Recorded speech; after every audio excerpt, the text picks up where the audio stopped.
From the beginning, we all know that it started with the Boko Haram in the northeastern part of the country. And their own, I think, is religious philosophy and ideology.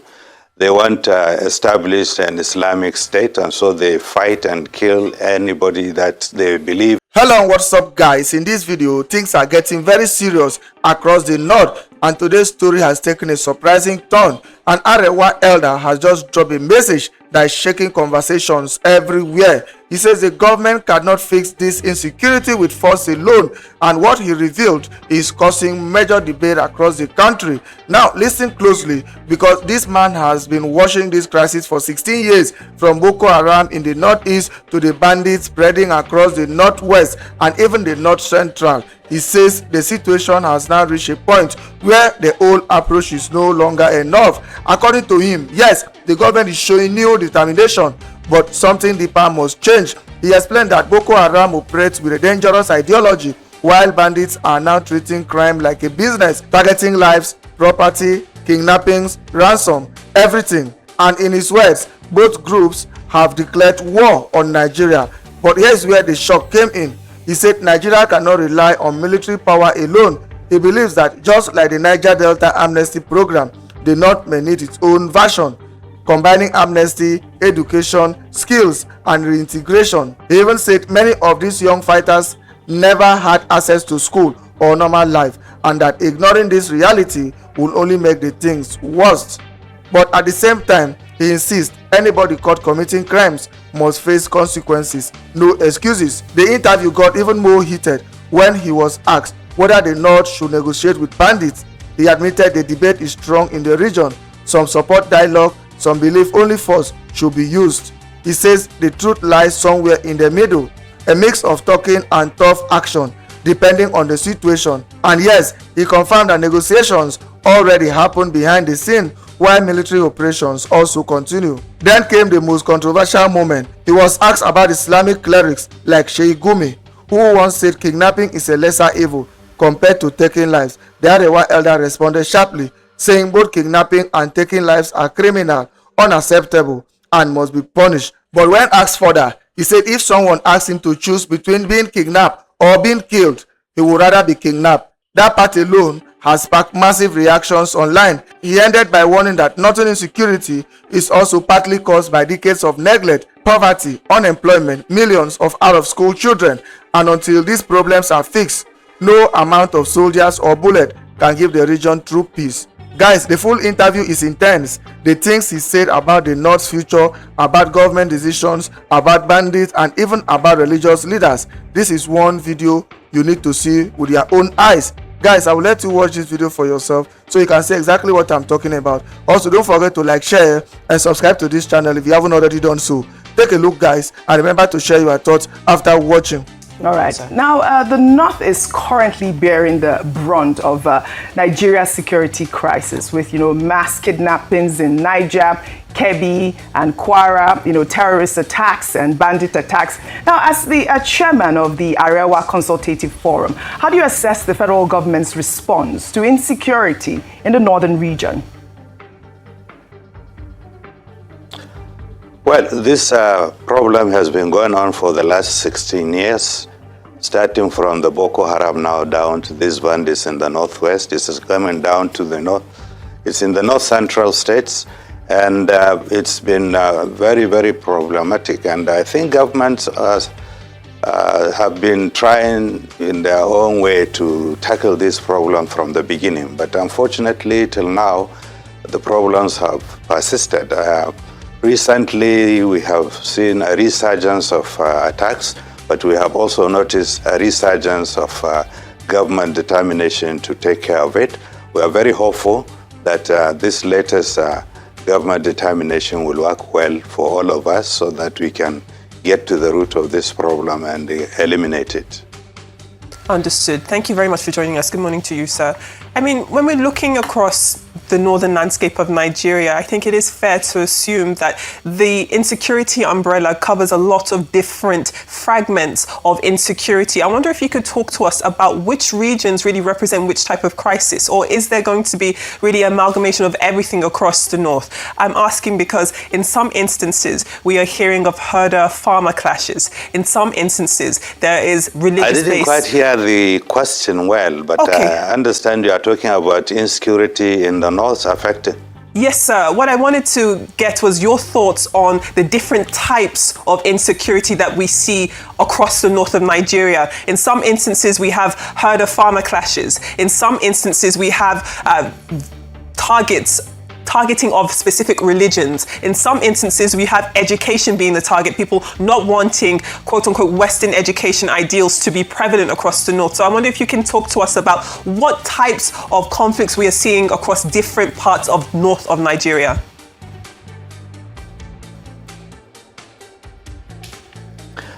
Well, from the beginning, we all know that it started with the Boko Haram in the northeastern part of the country. And their own, I think, is religious philosophy and ideology. They want to establish an Islamic state, and so they fight and kill anybody that they believe is a hindrance to the attainment of their philosophy. But down afterwards, when this bandits spread to the northwest, it appears to be purely commercial. They are trading in lives and properties of individuals, and they kidnap people, make money, and they don't have any particular philosophy they want to establish. They are just rampaging. I don't want to use some words, but they rampage through. I think the truth is that both Boko Haram and these bandits have declared war on Nigeria, and they are not only in Nigeria, they are in other parts of West Africa. I would have thought the governments and the West African ECOWAS community should have declared the same war on them and then put together troops and fight them really squarely. And because of Nigeria's history in assisting other people throughout our own history, military history, I would have thought that ECOWAS should also focus on getting together and putting declaring a war situation so that it can be fought in Nigeria and other places that these problems are affecting. We have had our own good record of fighting, but the time has come maybe for government to consider other options. I am quite happy that the government has now ordered for the enlistment of more soldiers and security personnel into our system. But I would also think that a cheaper, more expedient way would be to re-enlist or admit retired soldiers and other security personnel that had left the services because they already have the experience, the knowledge, and they know the environment very well. Instead of enlisting fresh people that may have to go some long training. But I think that is what that can be considered actually, so that they can complement and make it easier for these people to be eliminated completely. Okay, thank you so much for that, Alhaji. Now, let's look at some of the dynamics at play. Earlier in the week, we saw the southern governors come together to create an agenda for themselves and a strategy to try and ensure that they can keep their citizens and their constituents safe. The northern governors will also be meeting in Kaduna. Now, is Arewa Consultative Forum going to be a part of this meeting? Because I believe there are also stakeholders who've been involved. And what is the priority on the agenda for you? What should we be focusing on? Is it state police? Is it citizen sensitization? Is it community engagement? Where do you think the northern governors will be most effective in curbing what we are seeing, especially as... Well, the northern governors frequently meet in Kaduna, and Arewa Consultative Forum is usually part of those meetings, especially when we have some urgent some urgent issues that we would like them to consider. But essentially, our forum is an advocacy forum. We don't have executive or legislative function, but therefore it is necessary for us to align and complement those who do have those powers, so that we can bring issues, they can consider it, and they can implement them. We also advocate throughout our own communities, social issues, economic issues, so that people become aware. In the last 25 years, actually, we have done very well in terms of the advocacy thing, and you certainly have, Alhaji. You bring to consciousness of our people. I'd just like to clarify my question. I want some clarity as to whether Arewa Consultative Forum will be a stakeholder that will attend the emergency security meeting of the Northern Governors that will hold. I'm speaking in the context of the current emergency on security as declared by the President. Have you guys got a seat at the table? Yes, we are very, very important stakeholders. I have to remind you that the Arewa Consultative Forum is the creation of all the Northern Governors, all the Northern Emirs and Chiefs, all the Northern professionals and senior and statespersons in the North. So we are stakeholders, we are representative of the people, and we collaborate with our governors and our legislators so that we can table urgent matters. But as anybody will know that the security system is the security situation in the North is the most important critical aspect that any meeting meaningful will have to consider. Without our security, all the other things will not will not be attained. So security is always part of the problem. Social issues such as unemployment, out of school children, our educational system, and our health facilities are always on the table. But like I said, if you don't have security, you are not comfortable. You cannot go to your farms. You cannot even earn a livelihood. That is getting very critical. Okay, so what I'm more getting out frightening of this, sir, is aspect that of it all, you don't have a representative in tomorrow's meeting. meeting. Is covering so, sir, larger and bigger I'm areas. going to hand over to my colleague. From Sokoto, for example, it's gone to Zamfara, Katsina. It's now in Kano. Yes. I'm going to hand over to my colleague, but what I feel we have established here is that Arewa Consultative Forum doesn't have a representative at the meeting that is set to begin tomorrow, is what I've taken away from this. Yeah, not to my, yes, this time because we had been very busy with our 25th anniversary, but it has always been, we are not always, we don't have a permanent seat on the governor's meeting, but we frequent it.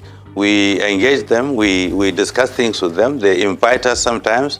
We ask to be invited sometimes, but we have a very, very cordial working relationship with our governor. So we are hoping that relationship is going to translate into a far more effective approach towards eliminating our problems, in particular this festering security issues. All right, it's good to hear that you're collaborating with the Northern Governors. Now, speaking about, the Northern security issues, some have argued that the North's insecurity problem is partly self-inflicted, that, Northern Governors and elites have failed to address poverty, unemployment, educational deficits for decades, creating this condition for banditry and terrorism to thrive. I'd like to know how you respond to that criticism. I agree with you to some extent. That is yes, one question. We are not blameless ourselves. Right. But that is why I said we have a lot of, part of our program is advocacy. Mm-hmm. All right. And for example, we keep telling our people to cut their coat. Please proceed, sir. I didn't finish my question, but proceed. Okay, I have got a feeling that you're asking about our own inadequacies also, and I'm admitting it, that partly is our problem because we should have envisaged that the large population that we keep producing is going to cause a problem. We have about 15 million out-of-school children roaming the streets. It has now become literally impossible for any state government to take care of the problem. If we had taken care of it at the beginning, it would not have grown to this volume. But our advocacy now is still to encourage governments, individuals, and even the Arewa Consultative Forum now is going into skill acquisition for those children that have missed the opportunity to be in school, so they can be taught skills, so they can be productive citizens and reduce this pervasive instance of street children problem. We and the governments in our states have put this very high up on the agenda, because some of these children have already missed the opportunity. So the only way we can make them productive is to teach them skills. One of the things that we have established last week in Kaduna is the endowment fund, which a large portion of it is going to go to the skill acquisition for those children that missed the opportunity to be in school, but also mixing up with elements of adult education and so on and so forth. So we believe the social issues are as serious as also the economic issues. All right. Well, the second leg of my question regarding insecurity is that we have seen, northern governors negotiating with bandits, paying ransom, and even advocating for amnesty programs. Now, does the Arewa Consultative Forum support negotiating with, bandits or terrorists, or do you believe that the approach should be purely military? As I understand it, there is a very fierce debate in the North now between those who believe that you do not win this kind of problem with only military approach, and those that believe that you can win by talking, by negotiating, by consultation. The debate is still there. It's out there. The jury is still out. But I understand a mixture of the two has been used successfully in quite a number of places already. So maybe in the end, this has to be put together and applied. But I remember very well when there was amnesty program in the Niger Delta, during those chaotic times, and it has worked perfectly. They were given amnesty. They were sent to school. They came back. They become integrated in the system, and they are useful products and citizens of Nigeria. That also aspect can be looked at in terms of the North. Most of these bandits have not had the opportunity to go to school, have not had the opportunity to actually enjoy what we ordinarily do in the cities.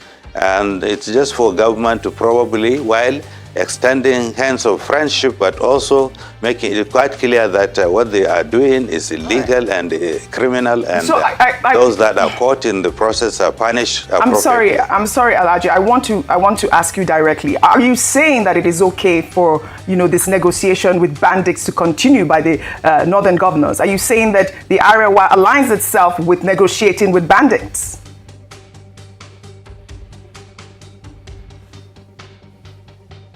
Can you hear me?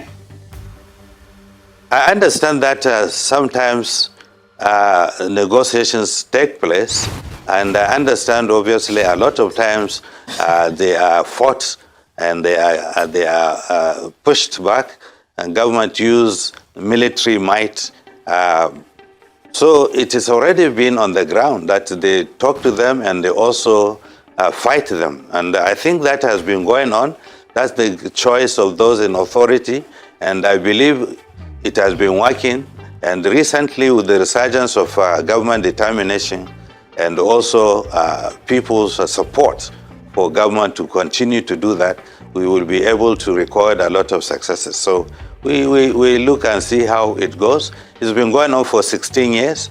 So many other different tactics have to be applied, and that's why I advocated for recruitment of retired military and police and other security agents, so that we can flood the environment with the experience, with knowledge, and with the expertise. All right, you are still not answered my question, Alhaji Dalatu. But we'll move on. Now, the Muslim Council of Elders under the, Grand Imam of Al-Azhar, one of the most respected Islamic institutions in the world, has issued a powerful condemnation of, the St. Mary's Catholic School kidnapping. They call it a heinous crime that contradicts Islamic teachings. Yet, here in Nigeria, we have, seen Islamic clerics like Sheikh Ahmad Gumi, who have called, kidnapping a lesser evil, and, has suggested that negotiating with bandits rather than confronting them military is the best approach. Now, and I want to ask you this as the chairman of this forum,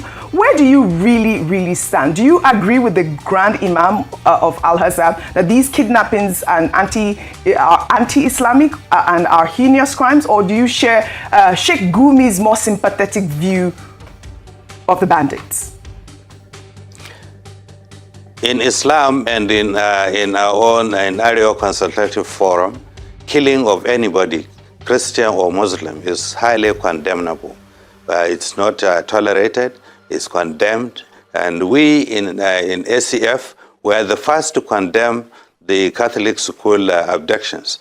Our own position is that the life of a Christian is as good as the life of a Muslim.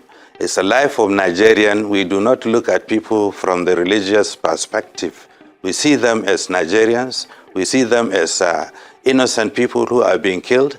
And we see that government and people together must come together and associate and fight this evil together. So we are not, of course, when you have a number of people, everybody will have his own view.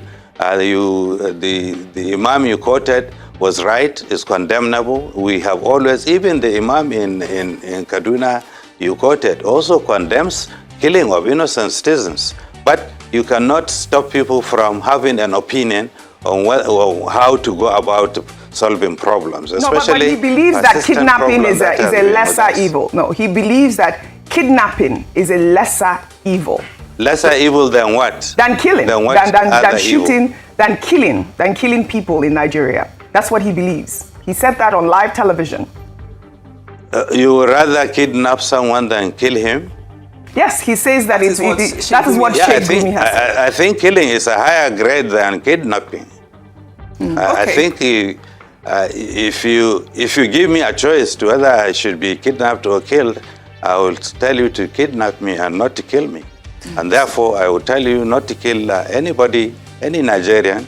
But if you are comparing them, but both of them are not the choice. Both of them are condemnable, but both of them must be fought in one way or the other. And that's why I think the government has been grappling with this problem for 16 years. Nobody wants to be kidnapped. No government wants its own citizens to be kidnapped. Nobody wants anybody, Christian or Muslim, to be killed, obviously. And we have always not looked at this problem as a Muslim or Christian problem.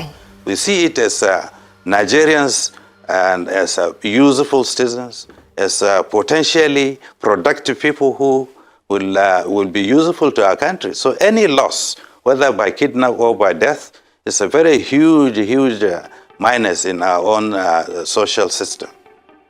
If I'm to understand you correctly, it does sound as though you agree with what Sheikh Ahmad Gumi has said, that you do also believe that kidnapping is a lesser evil and that you yourself would rather be kidnapped than killed. So branching off of that, are we also to assume that you and perhaps even the ACF itself believe that Sheikh Ahmad Gumi's voice is a valid one in these conversations about how best to tackle insecurity in the North? Are you saying that you agree with what he has been saying, what he has been doing thus far, and that you think his voice is valid? No, I went on ahead to tell you that both of them are criminal offenses. Both of them should not be tolerated, and both of them should be punished, kidnapping or death. But if you just ask me a stark question between being kidnapped and being dead, I answered you that I'm sure. But my question is about Sheikh Gumi himself, Alhaji. Do you think that Sheikh Gumi's voice itself is valid in these conversations about how best to tackle insecurity? Everybody's voice is valid because we are all Nigerians, we have different opinions, and the Constitution allows us to to express our views. But that doesn't mean that my view or yours is the correct one or is the right one to follow. In the end, government position and government use is to aggregate views, aggregate its own circumstance, and follow the route that it feels is best going to serve the interests of Nigerians as a whole. But you cannot stop any individual from expressing his view. That is guaranteed by the Constitution. That, however, doesn't mean that I accept or you agree with it, but it's allowed. Anybody can have a view. Whether that view is productive, useful, or doable is another question entirely. Well, the freedom of speech is also not all-encompassing. It does have limitations when it becomes inflammatory and insightful. But let me move on. The reason why earlier I'd asked you if Arewa Consultative Forum will be participating in this in the emergency meeting that will be held with the northern governors is because the general public sentiment at the moment is that the 19 governors of the north and the key stakeholders in the north have been somewhat sympathetic, lethargic in reacting to the current security crisis that we have. We saw the southern governors rushed to do their own meeting. Meanwhile, the majority of the cases that we're reading about have happened in the northern part of the country. Now, you also hear legislators in both the House of Reps and the Senate saying that you know who these bandits are, that they are known, but that they are protected by important people. So I would love for you to give me your insight. Do relationships, lines of communications exist with these bandits? And if they do, why has this not been dealt with? Why is there sympathy in dealing with criminality? Believe me, we are all as, if not more frustrated than you are. It will offend our sensibilities, like I told you, if anybody will suggest that anyone, any sensible person in northern Nigeria should or would assist, collaborate, or tolerate these killings and kidnappings. We are totally condemning it. People have been suffering. There are those who get killed every day. There are those who lose limbs by the minute. There are those who lose their means of livelihood by not being able to go to their farms. Nobody would know in his right senses, would know a killer or a kidnapper and still tolerate such a situation. But like I mentioned earlier, we are a big country. We are a big region. You cannot expect every single one of us to think exactly alike or to act exactly. I believe we are losing connection again, Bimbai. Maybe we'll just chat while we'll chat briefly. So many things have emerged from this. What I'm trying to establish from him is, he's saying that it's not possible that they would know who these people are and action wouldn't be taken, which is contrary to what we've heard. Even the governor of Zamfara State, Daud Alawal, said he knows where they are. Even the president they said they know where they are. was on our program saying that they know where these people are. Where these people are. Yeah. So my question is, the northern governors are having an emergency meeting tomorrow. Arewa Consultative Forum is not attending. They said they're busy with their 25th year anniversary. Suddenly we don't know who these culprits are. Alhaji Dalhatu, I believe you're back with us. Who is protecting these people?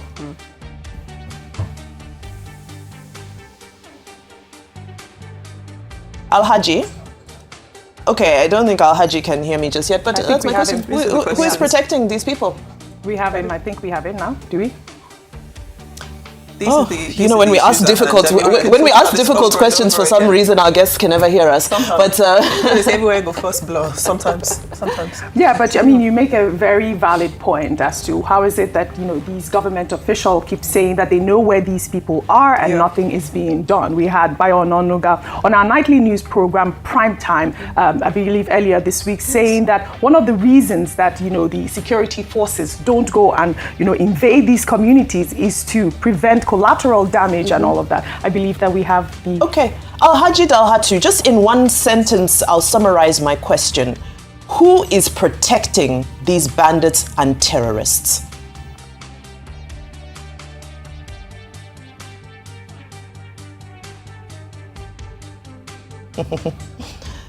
All right, I think we're out of luck. We're out of luck with this, yeah. Yes, so as I was saying, that one of the reasons why, these security forces don't move in to attack these terrorists and bandits is to prevent, collateral damage. And, he said something about these, terrorists use our civilians as human shield. He also mentioned, this incident that occurred, I believe it was in Sokoto or was it in Kaduna, where the Air Force base, killed a lot of civilians. But, Nigerians don't want to keep hearing this sort of, rhetoric over and over again, that we cannot move in to tackle insecurity, we cannot move in to kill the terrorists before they attack. But I also loved your submission when you talked about, the freedom of speech is not absolute. I got a lot of, comments, I got a lot of questions. People were asking, if everyone is allowed to speak freely, then what happens to the leader of the indigenous peoples of Biafra, who, has been sentenced to life because of his insightful comments? Again, freedom of speech is not absolute. There are insightful rhetorics, there are insightful comments